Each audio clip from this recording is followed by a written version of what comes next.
Video করতেছেন না? দর্শক আসসালামু আলাইকুম। এটা হচ্ছে নেপালের কাঠমান্ডু জুম চাষ, পাহাড়িদের জুম চাষ, নাগরকোট। এখানে প্রায় 22 কিলোমিটার উপরে পাহাড়ের উপর চাষ করছে। এখানে যে আমাদের যে মৌসুমি মানে যে রবি শস্য যে আলু, গোল আলু, এটা এখানে তারা চাষ করছে এখন, যদিও এখন সেপ্টেম্বর চলছে।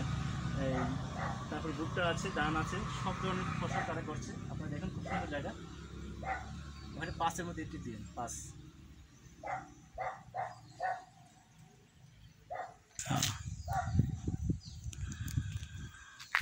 দিয়ে রাখেন।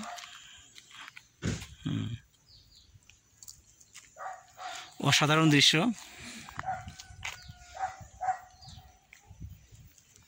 এত উঁচু পাহাড়েও তারা বিভিন্ন ফসল উৎপাদন করছেন।